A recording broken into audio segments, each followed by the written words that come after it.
Selamat datang di pembahasan mendalam kita kali ini.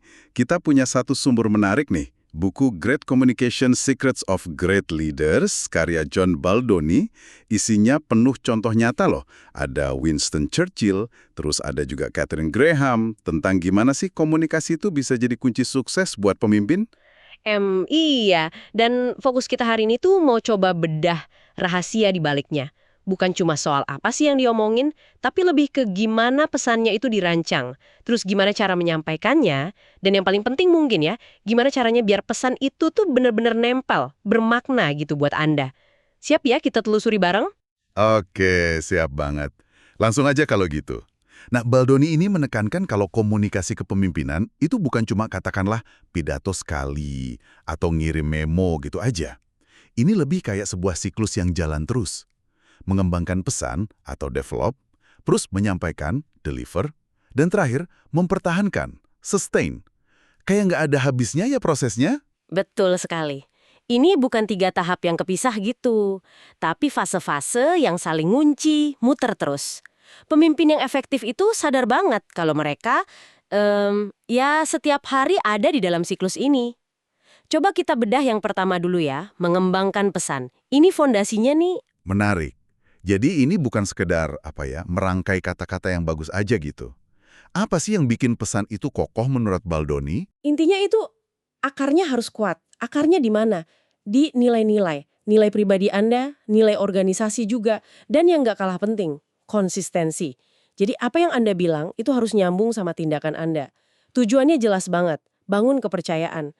Baldoni ngingetin, kredibilitas itu gampang banget runtuh loh. Misalnya ada bos bilang, wah karyawan itu aset paling penting, tapi gayanya malah bikin takut. Nah, itu kepercayaan langsung hilang. Wah, iya. Itu poin krusial banget. Saya jadi kepikiran juga soal gagasan kalau komunikasi itu benci ruang hampa. Maksudnya gimana tuh? Oh iya, itu penting. Jadi kalau pemimpin diem aja, apalagi pas ada kabar nggak enak, orang kan cenderung ngisi kekosongan itu. Biasanya diisi sama apa? Ya sama rumor, asumsi negatif. Bener juga ya. Jadi mending terbuka dan jujur aja gitu ya, meskipun mungkin beritanya kurang baik. Persis, itu bagian dari bangun fondasi kepercayaan tadi. Nah, kalau fondasinya udah kuat, baru kita masuk ke fase berikutnya, menyampaikan pesan. Di sini nih, ada seninya. Seni tampil. Maksudnya kita harus jadi kayak orator ulung gitu? Harus jago banget ngomong di depan umum? Nggak harus gitu juga sih. Kunci utamanya justru otentisitas. Jadilah diri sendiri aja. Audiens itu bisa ngerasain loh kalau kita pura-pura atau nggak tulus. Terus yang kedua, penting banget buat kenal audiens kita. Siapa yang kita ajak bicara? Ini kayak contoh kontras di buku itu ya. Yang George Washington itu kan berhasil nenangin tentara yang mau berontak. Karena dia ngomongnya dari hati ke hati, ngingatin masa lalu bareng. Beda banget sama eksekutif yang, aduh pidatonya gagal total. Karena nggak sadar audiensnya udah capek, pengen cepet-cepet kebar aja. Haha. Konteks itu segalanya ya ternyata.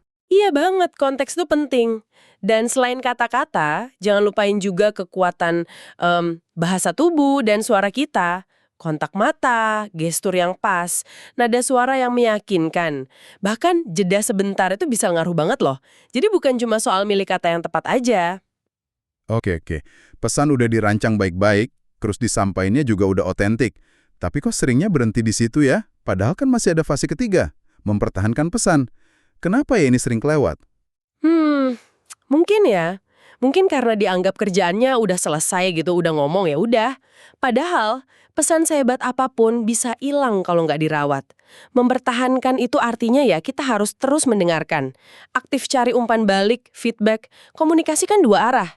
Dan kalaupun, katakanlah, ada kesalahan, namanya juga pemimpin kan manusia. Ya ada cara buat benerinnya, buat pulihin kredibilitas. Oh, yang model 3A itu ya? Kedengarannya simple tapi penting nih.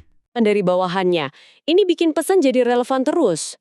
Dan tentu konsisten ngulang pesan kunci lewat berbagai cara juga penting ya, biar benar-benar nempel di kepala orang. Jadi nggak cuma sekali ngomong terus udah. Nah, betul. Jadi, mungkin pas Anda dengar ini kepikirannya, wah ini kan buat pemimpin besar, buat CEO gitu ya. Tapi, coba deh direnungkan lagi. Prinsip-prinsip ini bangun kepercayaan, lewat konsistensi, nyampein ide dengan jelas, otentik, sesuai sama pendengarnya, terus mastiin pesannya diingat, ini kan berlaku di mana aja ya kan? Iya juga sih.